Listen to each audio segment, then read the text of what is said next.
Chapter 2. The Richest Man in Babylon.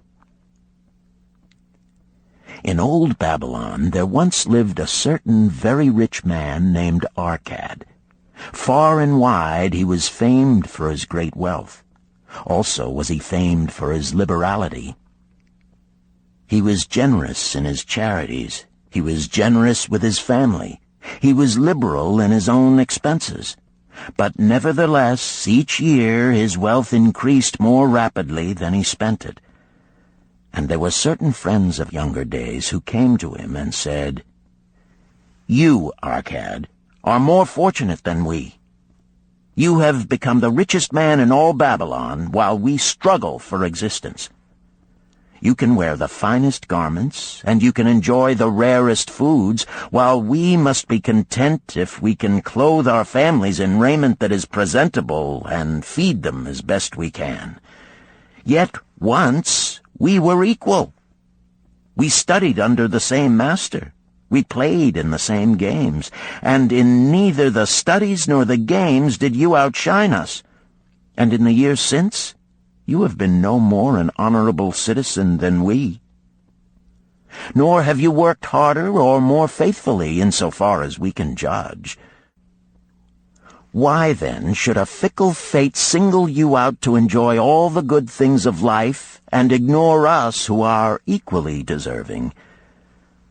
Thereupon Arcad remonstrated with them, saying, "If you have not acquired more than a bare existence in the years since we were youths, it is because you either have failed to learn the laws that govern the building of wealth, or else you do not observe them.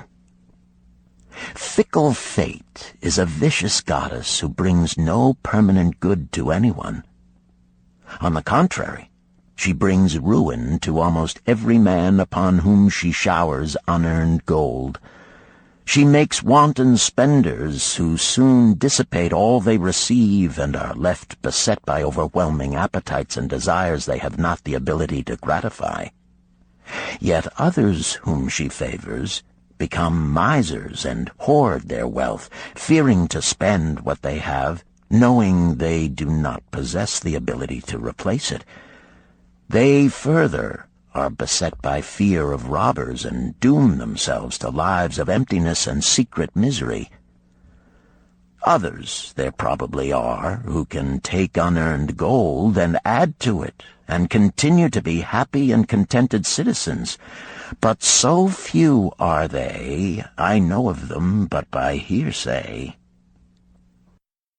Think you of the men who have inherited sudden wealth, and see if these things are not so."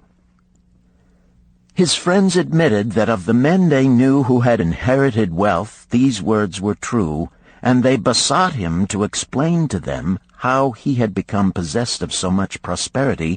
So he continued, "In my youth I looked about me and saw all the good things there were to bring happiness and contentment, and I realized that wealth increased the potency of all these. Wealth is a power.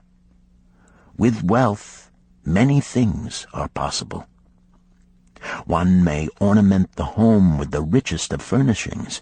One may sail the distant seas. One may feast on the delicacies of far lands. One may buy the ornaments of the gold worker and the stone polisher. One may even build mighty temples for the gods. One may do all these things and many others in which there is delight for the senses and gratification for the soul. And when I realized all this, I decided to myself that I would claim my share of the good things of life. I would not be one of those who stand afar off, enviously watching others enjoy. I would not be content to clothe myself in the cheapest raiment that looked respectable. I would not be satisfied with the lot of a poor man. On the contrary, I would make myself a guest at this banquet of good things." Being, as you know, the son of a humble merchant, one of a large family with no hope of an inheritance, and not being endowed, as you have so frankly said, with superior powers or wisdom, I decided that if I was to achieve what I desired, time and study would be required. As for time, all men have it in abundance. You, each of you, have let slip by sufficient time to have made yourselves wealthy. Yet you admit you have nothing to show except your good families, of which you can be justly proud. As for study, did not our wise teacher teach us that learning was of two kinds? The one kind being the things we learned and knew, and the other being the training that taught us how to find out what we did not know. Therefore did I decide to find out how one might accumulate wealth, and, when I had found out, to make this my task and do it well. For is it not wise that we should enjoy while we dwell in the brightness of the sunshine? For sorrows enough shall descend upon us when we depart for the darkness of the world of spirit. I found employment as a scribe in the hall of records, and long hours each day I labored upon the clay tablets. Week after week, and month after month I labored, yet for my earnings I had naught to show. Food and clothing and penance to the gods, and other things of which I could remember not what, absorbed all my earnings, but my determination did not leave me.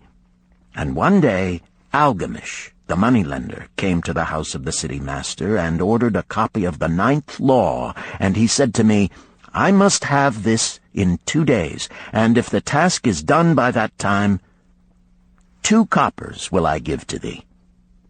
So I labored hard, but the law was long, and when Algamish returned, the task was unfinished. He was angry, and had I been his slave, he would have beaten me. But knowing the city master would not permit him to injure me, I was unafraid. So I said to him, Algamish, you are a very rich man. Tell me how I may also become rich, and all night I will carve upon the clay, and when the sun rises, it shall be completed. He smiled at me and replied, You are a forward knave, but we will call it a bargain. All that night I carved, though my back pained and the smell of the wick made my head ache until my eyes could hardly see. But when he returned at sunup, the tablets were complete. Now, I said, tell me what you promised. You have fulfilled your part of our bargain, my son, he said to me kindly, and I am ready to fulfill mine. I will tell you these things you wish to know, because I am becoming an old man, and an old tongue loves to wag. And when youth comes to age for advice, he receives the wisdom of years. But too often does youth think that age knows only the wisdom of days that are gone, and therefore profits not. But remember this, the sun that shines today is the sun that shone when thy father was born, and will still be shining when thy last grandchild shall pass into the darkness. The thoughts of youth, he continued, are bright lights that shine forth like the meteors that oft make brilliant the sky. But the wisdom of age is like the fixed stars that shine so unchanged that the sailor may depend upon them to steer his course. Mark you well my words, for if you do not, you will fail to grasp the truth that I will tell you, and you will think that your night's work has been in vain. Then he looked at me shrewdly from under his shaggy brows, and said in a low, forceful tone, I've found the road to wealth when I decided that a part of all I earned was mine to keep. And so will you. Then he continued to look at me with a glance that I could feel pierce me, but said no more. "Is that all?" I asked. "That was sufficient to change the heart of a sheep-herder into the heart of a money-lender," he replied. "But all I earn is mine to keep, is it not?" I demanded. "Far from it," he replied. "Do you not pay the garment-maker? Do you not pay the sandal-maker? Do you not pay for the things you eat? Can you live in Babylon without spending? What have you to show for your earnings of the past month? What for the past year? Fool! You pay to everyone but yourself. Dullard! You labor for others. As well be a slave and work for what your master gives you to eat and wear. If you did keep for yourself 1/10 of all you earn, how much would you have in 10 years? My knowledge of the numbers did not forsake me, and I answered, "As much as I earn in 1 year." "You speak but half the truth," he retorted. "Every gold piece you save is a slave to work for you. Every copper it earns is its child that also can earn for you. If you would become wealthy, then what you save must earn, and its children must earn, that all may help to give to you the abundance you crave. You think I cheat you for your long night's work," he continued. "But I am paying you 1,000 times over if you have the intelligence to grasp the truth I offer you. A part of all you earn is yours to keep. It should not be less than 1/10, no matter how little you earn. It can be as much more as you can afford. Pay yourself first. Do not buy from the clothes-maker and the sandal-maker more than you can pay out of the rest and still have enough for food and charity and penance to the gods. Wealth, like a tree, grows from a tiny seed. The first copper you save is the seed from which your tree of wealth shall grow. The sooner you plant that seed, the sooner shall the tree grow. And the more faithfully you nourish and water that tree with consistent savings, the sooner may you bask in contentment beneath its shade." So saying, he took his tablets and went away.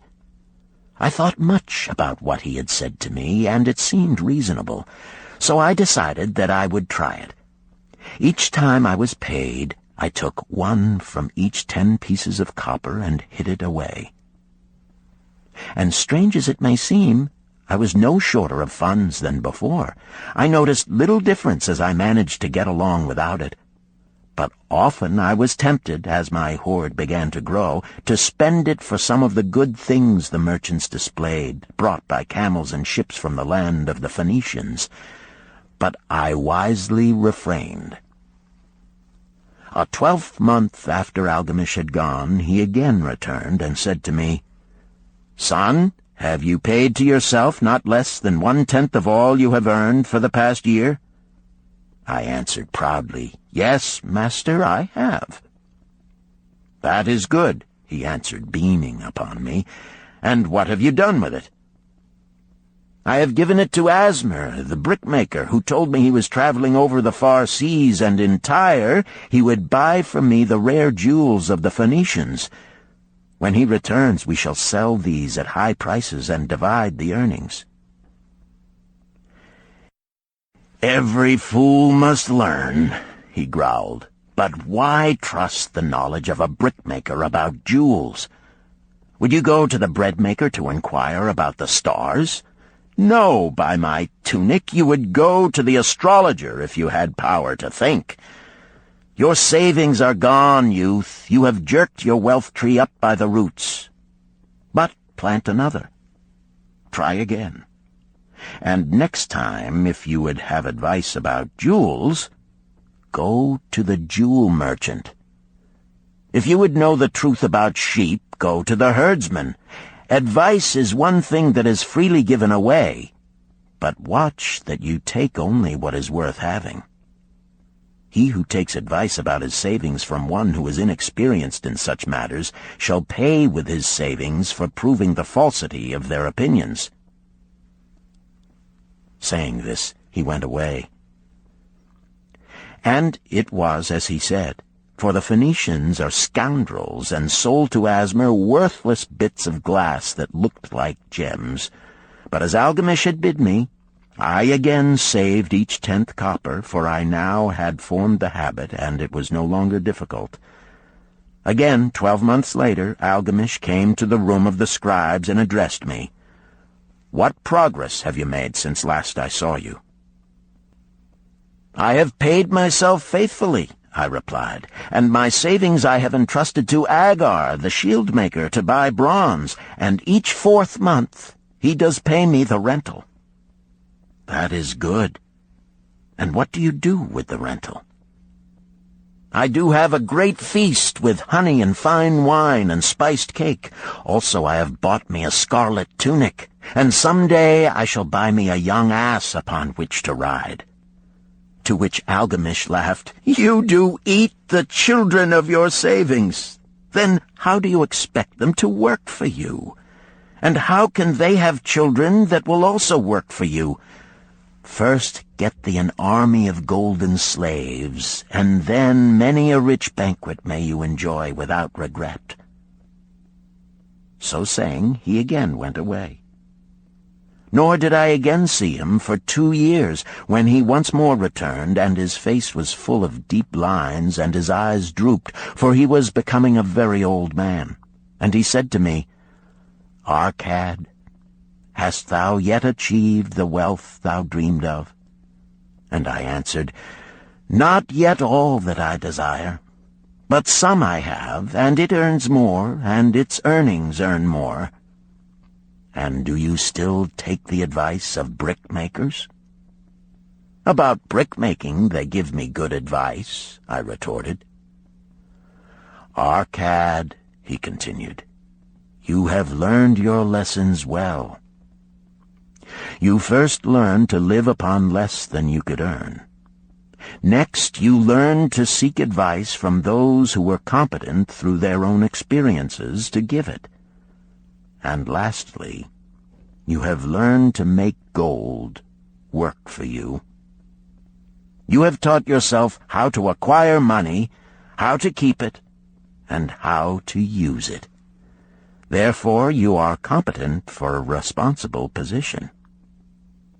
I am becoming an old man. My sons think only of spending and give no thought to earning. My interests are great, and I fear too much for me to look after. If you will go to Nippur and look after my lands there, I shall make you my partner, and you shall share in my estate." So I went to Nippur and took charge of his holdings, which were large, and because I was full of ambition, and because I had mastered the 3 laws of successfully handling wealth, I was enabled to increase greatly the value of his properties. So I prospered much, and when the spirit of Algamish departed for the sphere of darkness, I did share in his estate as he had arranged under the law. So spake Arcad, and when he had finished his tale, one of his friends said, "You were indeed fortunate that Algamish made you an heir." "Fortunate only in that I had the desire to prosper before I first met him. For 4 years did I not prove my definiteness of purpose by keeping 1/10 of all I earned? Would you call a fisherman lucky who for years so studied the habits of the fish that with each changing wind he could cast his nets about them? Opportunity is a haughty goddess who wastes no time with those who are unprepared. You had strong willpower to keep on after you lost your first year's savings. You are unusual in that way," spoke up another. "Willpower," retorted Arcad. "What nonsense! Do you think willpower gives a man the strength to lift a burden the camel cannot carry, or to draw a load the oxen cannot budge? Willpower is but the unflinching purpose to carry a task you set for yourself to fulfillment. If I set for myself a task, be it ever so trifling, I shall see it through. How else shall I have confidence in myself to do important things? Should I say to myself, for 100 days as I walk across the bridge into the city, I will pick from the road a pebble and cast it into the stream, I would do it. If on the 7th day I passed by without remembering, I would not say to myself, tomorrow I will cast 2 pebbles which will do as well. Instead, I would retrace my steps and cast the pebble. Nor on the 20th day would I say to myself, Arcad, this is useless. What does it avail you to cast a pebble every day? Throw in a handful and be done with it. No, I would not say that, nor do it. When I set a task for myself, I complete it. Therefore, I am careful not to start difficult and impractical tasks, because I love leisure.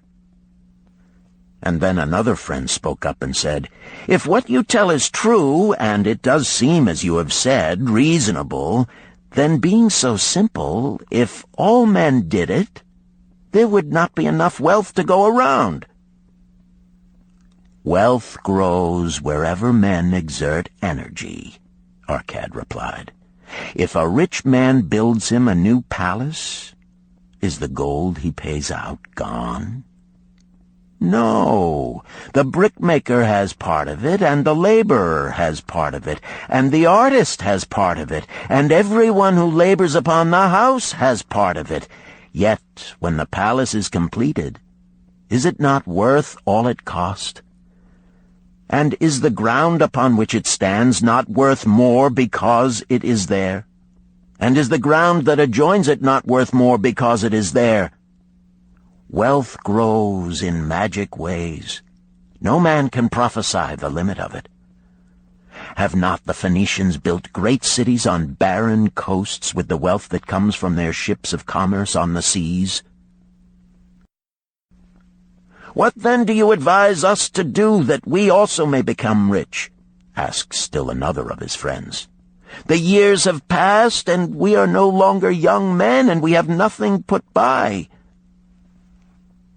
I advise that you take the wisdom of Algamish and say to yourselves, A part of all I earn is mine to keep. Say it in the morning when you first arise, say it at noon, say it at night. Say it each hour of every day. Say it to yourself until the words stand out like letters of fire across the sky. Impress yourself with the idea. Fill yourself with the thought. Then take whatever portion seems wise. Let it be not less than 1/10, and lay it by. Arrange your other expenditures to do this if necessary, but lay by that portion first. Soon you will realize what a rich feeling it is to own a treasure upon which you alone have claim. As it grows, it will stimulate you. A new joy of life will thrill you. Greater efforts will come to you to earn more. For of your increased earnings, will not the same percentage be also yours to keep? Then learn to make your treasure work for you. Make it your slave. Make its children and its children's children work for you. Ensure an income for thy future.